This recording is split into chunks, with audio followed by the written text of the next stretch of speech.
রাখাল ছেলের মুখে কঠিন কঠিন সংস্কৃত শ্লোক। ললিতা, বিশাখা, চিত্রা, চম্পকলতা সব সখীর গালে হাত। কৃষ্ণ এত সংস্কৃত শিখলো কোত্থেকে? এ তো গরু চড়ায়। মনে করুন যে অটো চালক সকাল থেকে বিকেল পর্যন্ত অটো চালাচ্ছে, সে যদি হঠাৎ সংস্কৃতে বক্তব্য শুরু করে দেয়, এটা কঠিন ব্যাপার না? শিখলো কোত্থেকে রে বাবা এত সংস্কৃত? সারাদিন গরু চড়ায়, এত সংস্কৃত আসছে কি করে মুখ থেকে? কিন্তু যাকে অবাক করার জন্য, ওই দেখুন কি অনায়াসে আরতি করছে, দেখছেন? বাঁ হাতে ঘন্টা আপন মনে চলছে, আর ওদিকে ধূপকাঠি তার ভাব নিয়ে চলছে। ধূপকাঠিতে, প্রদীপে, শঙ্খে ভাব প্রকাশ হচ্ছে, আর এদিকে তাল ছন্দ প্রকাশ হচ্ছে। এদিকে ভাব আর এদিকে ছন্দ, এই হচ্ছে আরতি। একসঙ্গে দুটো জিনিস, ওই জন্য সবটাই শিক্ষার জিনিস। এটা না শিখলে, অনেক দিনের অভ্যাস না থাকলে হবে না। কি সুন্দর আরতি করছেন আপন মনে, অবলীলাক্রমে ঘন্টা বাজছে ওদিকে, আর ওদিকে ভাবের প্রকাশ হচ্ছে। পাঁচটা জিনিস দিয়ে আরতি করা হয় কেন? এগুলো সবার জানা দরকার, সবাই জানে না, শুধু দেখি আর উলুধ্বনি দিই। কিন্তু পাঁচটা জিনিস থাকে আরতিতে। কেন পাঁচটা জিনিস থাকে শুনে নিন আজকে। ক্ষিতি, অপ, তেজ, মরুত, বোম, এই পঞ্চতত্ত্ব দিয়ে গোটা পৃথিবী গঠিত। এমনকি আমার যে দেহটা নাচ গান করছে, এই দেহটাও তৈরি ওই পঞ্চতত্ত্ব দিয়ে। সেই জন্য পঞ্চতত্ত্ব আরতির মধ্যে দিয়ে সমর্পণ করা হয়, তাই না? প্রথমে প্রদীপ দেখানো হয়। প্রদীপে কি আছে? তেজ তত্ত্ব। ক্ষিতি, অপ, তেজ, মরুত, বোম, তেজ। তেজ তত্ত্বটা প্রদীপের মধ্যে দিয়ে প্রথমে উৎসর্গ করা হয়। তারপরে কি আসে? ফুল আসে। ফুলের মধ্যে কি থাকে?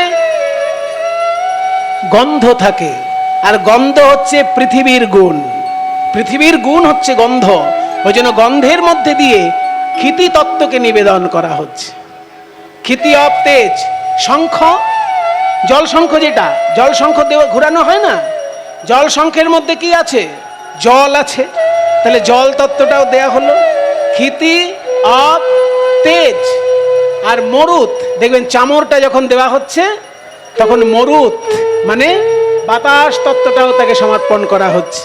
সবার শেষে শঙ্খধ্বনি করা হয়। শঙ্খর ভিতরটা ফাঁকা, অথচ আওয়াজ বেরোচ্ছে। শব্দ হচ্ছে আকাশের প্রতীক। সেই জন্য শঙ্খের আওয়াজ যখন এই শঙ্খ এই আকাশ থেকে উৎপন্ন হয়ে ওই মহাকাশে মিলে যায়, ওই জন্য আকাশ তত্ত্ব শঙ্খধ্বনির মধ্যে দিয়ে নিবেদন করা। এই জন্য ক্ষিতি, অপ, তেজ, মরুত, বোম পঞ্চতত্ত্ব আরতির মধ্যে দিয়ে ভগবানকে নিবেদন করা হয়। তাই ললিতা, বিশাখা সবাই অবাক যে রাখাল ছেলের মুখে শ্লোক এলো কোত্থেকে। কিন্তু যাকে অবাক করার জন্য এত শ্লোক, সেই রাধারানীর কোনো হেলদোল নেই। তার মানে কঠিন কাজ ক্রিয়া তত্ত্বটাও বাতিল। তাহলে সাম, দান, ক্রিয়া তিনটে বাতিল হয়ে গেল। তারপর কি আছে? ভেদ। ভেদ মানে কি বলেছিলাম?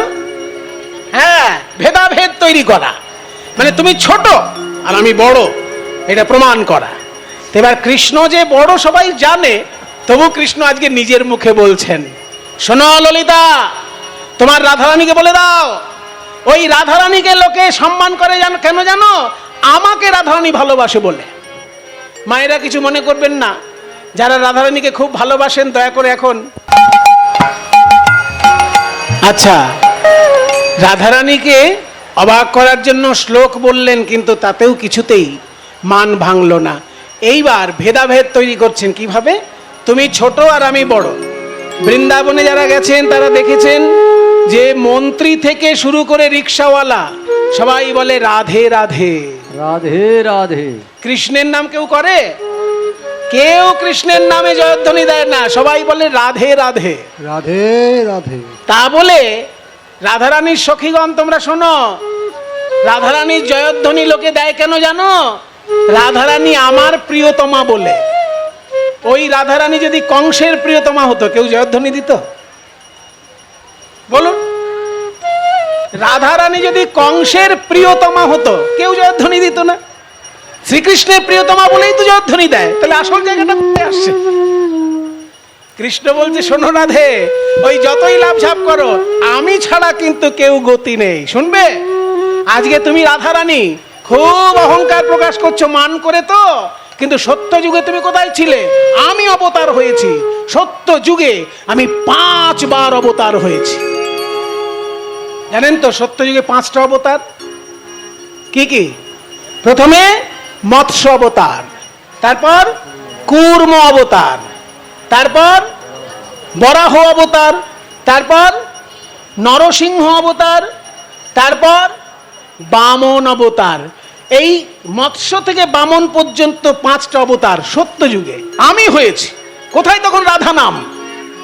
মিন কুর্ম বরাহ বামন নৃসিংহ আদি অবতার, মিন মিন কুর্ম বরাহ বামন নৃসিংহ আদি অবতার, মিন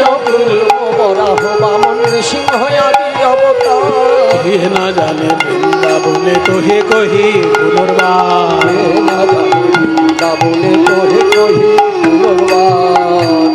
সত্য যুগে 5 বার অবতার হয়েছি। আর ত্রেতা যুগে আমি 2 বার অবতার হয়েছি। প্রথমে পরশুরাম অবতার হয়েছি ক্ষত্রিয়দের অহংকার চূর্ণ করার জন্য, তারপরে রামচন্দ্র অবতার হয়েছি রাবণের অহংকার চূর্ণ করার জন্য।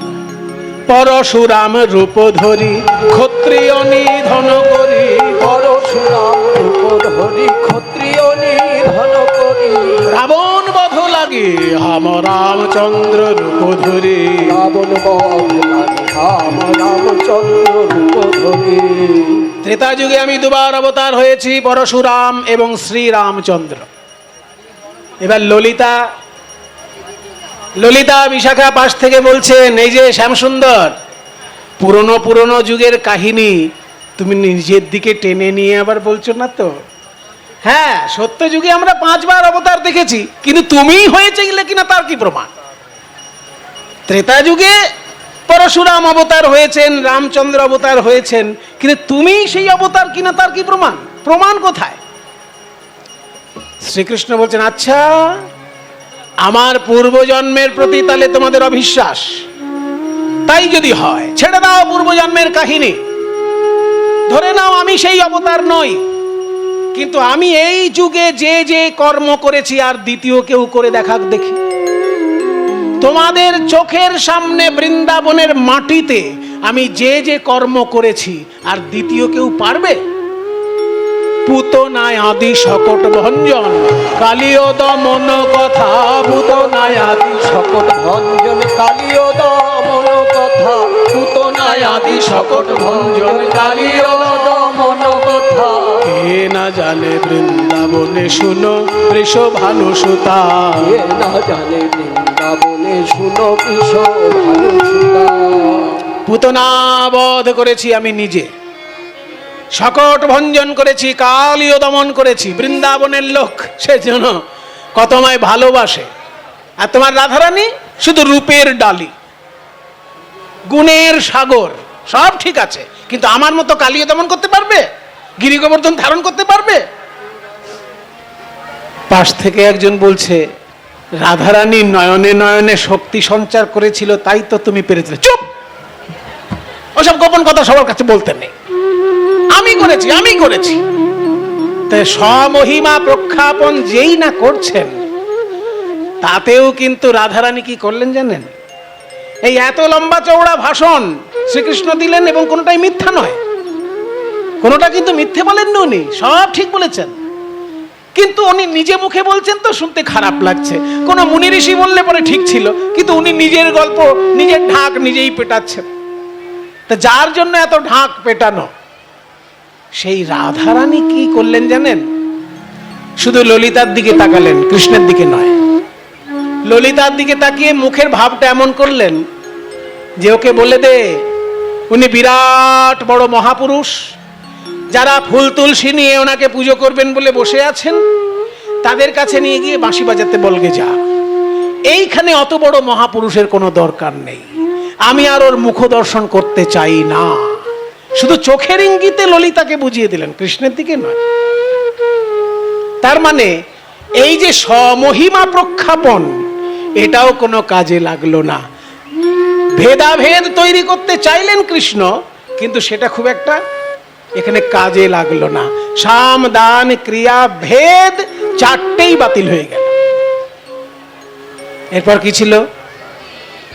ও বাবা, সেটাও মনে রেখেছেন? আমি ভাবলাম একটু ভুলে টুলে যাবেন, কিন্তু অনেকেই দেখছি খুব সুন্দর বলছেন। ঠিক বলেছেন। পঞ্চমটা হচ্ছে নতি। আর নতি মানে কি বলেছিলাম? নতি মানে পায়ে হাত দিয়ে ক্ষমা চাওয়া।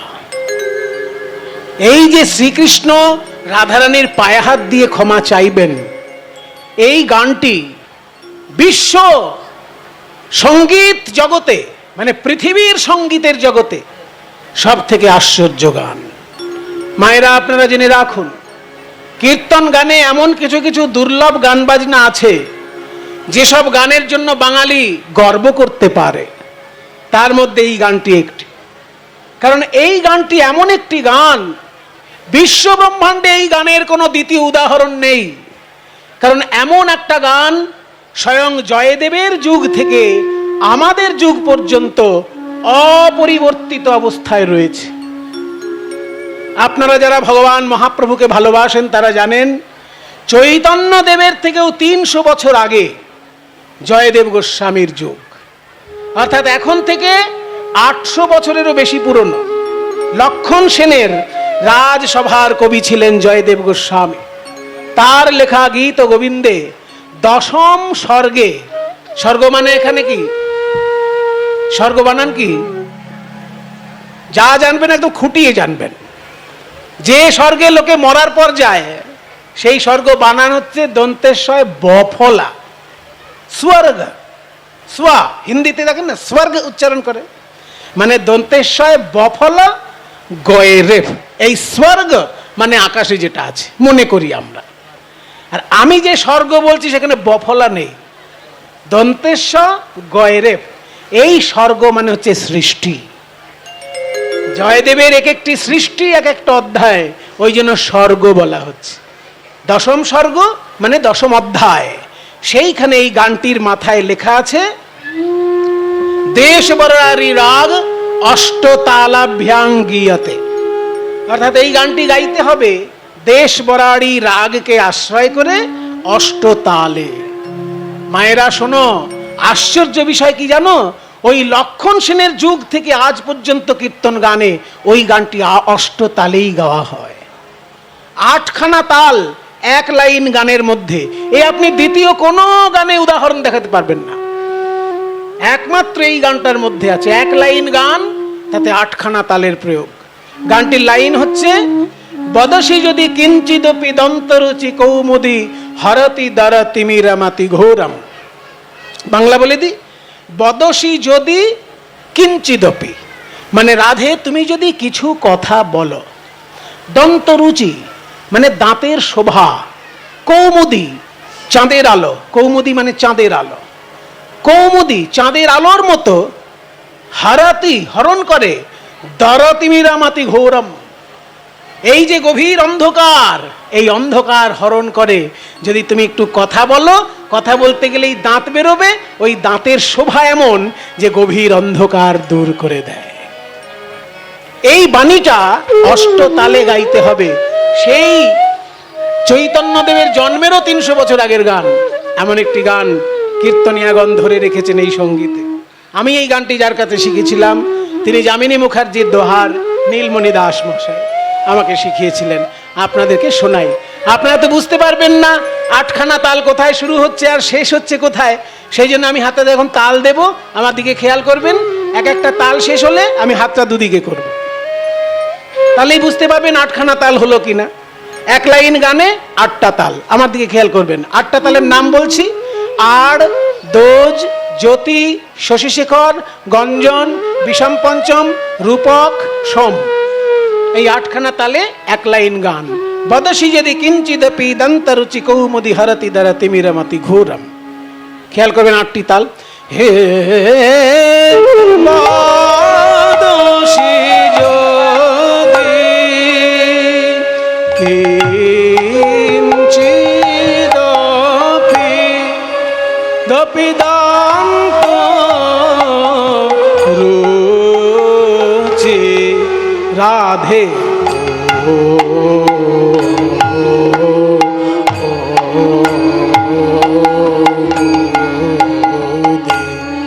রাধে হারতি অতি দারতি অতি মীরাম হতি মতি ঘোরাম ঘোরাম ঘোরাম। শেষ। হে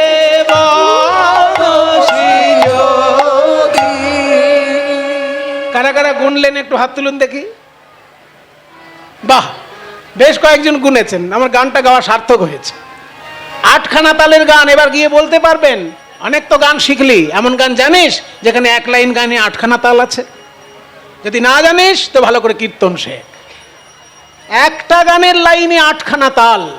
এই জয়দেবের যুগ থেকে আসছে আমাদের যুগ পর্যন্ত। এটা হচ্ছে সেই দুর্লভ গান। এই গানের দ্বিতীয় লাইনটা হচ্ছে স্ফুরদধর শীধবে তব বদন চন্দ্রমা রোচয়তি লোচন চকোরম। মানে রাধে তোমার বদনটি চাঁদ তো, এবার তোমার অধর থেকে যেন সুধা ঝরছে। সেই অধরের সুধা পান করার জন্য আমার নয়ন চকর পাখি যেন ব্যাকুল হয়ে উঠেছে। স্ফুরদধর শীধবে তব বদন চন্দ্রমা রোচয়তি লোচন চকোরম।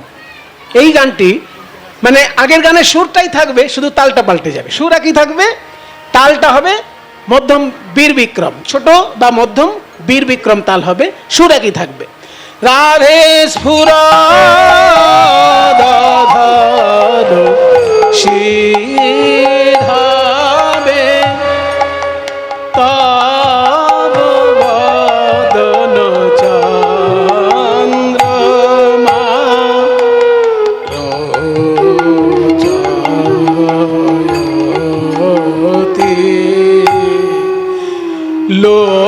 লোচন চকোরা।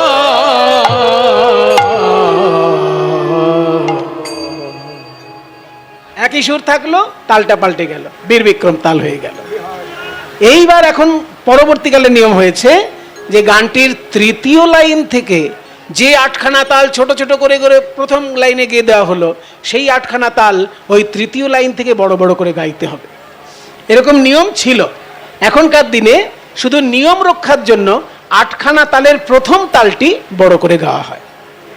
8খানা তাল কি কি বলেছিলাম সেটা আপনাদের মনে রাখা সম্ভব নয়, কারণ একবারই বলেছি। 8খানা তাল হচ্ছে আড়, দোজ, জ্যোতি, শশীশেখর, গঞ্জন, বিষম পঞ্চম, রূপক, সোম। এই 8খানা তালের মধ্যে প্রথম তালটির নাম আড়। আড় তালটা বিলম্বিত করে তৃতীয় লাইনে গাইতে হয়। বিলম্বিত করলে তার মাত্রা কি দাঁড়াবে? 20 মাত্রা দাঁড়াবে। মানে 8, 4, 8 এই বিভাগ দাঁড়াবে। এই দেখো 1, 2, 3, 4, 5, 6, 7, 8, 9, 10, 11, 12, 13, 14, 15, 16, 17, 18, 19, 20, 1, 8, 4, 8 বিভাগে আড় তালটা, মানে শুধু নিয়ম রক্ষার জন্য 8খানা তালের প্রথম তালটি আজকালকার দিনে গাওয়া হয়। হেই হে গানের কথাটা হচ্ছে প্রিয়ে চারুশীলে মঞ্চময়ী মানম অনিদানম। প্রিয়ে মানে হে প্রিয়া, চারুশীলে চারুশীলা রাধে, মঞ্চ মানে মুক্ত করো, ময়ী মানে আমার উপর মুক্ত করো, মানম তোমার মান আমার উপর মুক্ত করো, অনিদানম ওই অকারণ মান আমার উপর মুক্ত করো। এইটা হচ্ছে ব্যাপার। হে হে হে হে প্রিয়ে চারু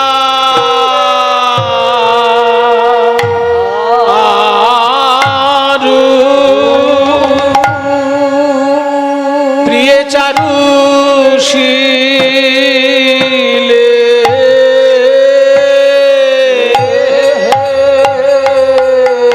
চারুশীলে মঞ্চ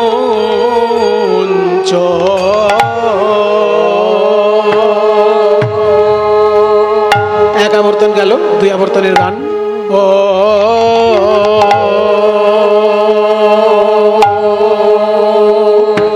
ও মঞ্চ ময়ী,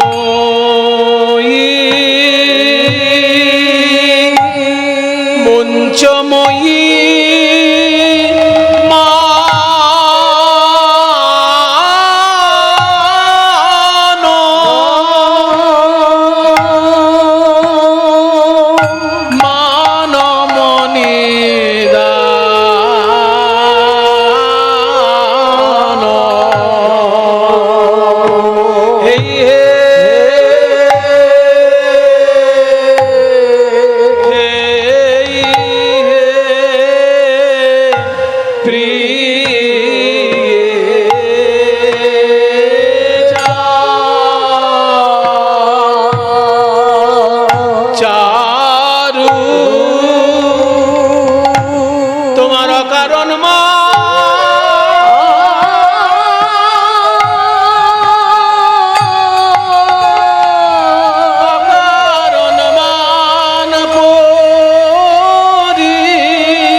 গানটি শুনলেন, এইরকম 8খানা তাল পরপর গাইতে হতো আগেকার দিনে, কিন্তু এখনকার দিনে বাকিগুলো আর গাওয়া হয় না, শুধু নিয়ম রক্ষার জন্য একটা তালই গাওয়া হয়। এর পরের অংশগুলো এখনকার দিনে ঝাঁপ তালে গাওয়া হয়, ছোট তাল ঝাঁপ তালে।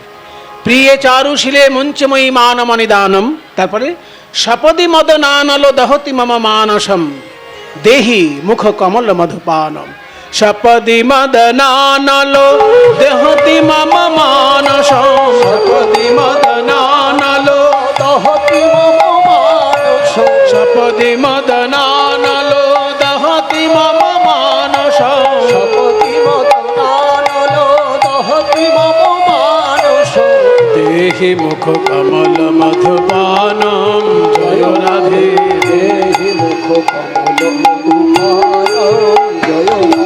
মায় মুখ কমলের মধু দাউরাই, মুখ কমলের মধু দাউরাই, সকল জ্বালা জুড়াইবে মুখ কমলের মধু দাউরাই, সকল জ্বালা জুড়াইবে মুখ কমলের মধু দাউরাই, আমার সকল জ্বালা জুড়াইবে ওগো রাধে কমলিনী, সকল জ্বালা জুড়াইবে ওগো রাধে কমলিনী, সকল জ্বালা জুড়াইবে ওগো রাধে কমলিনী, মুখ কমলের মধু দাউরাই, দেহি মুখ কমল মধুপানম, জয় রাধে।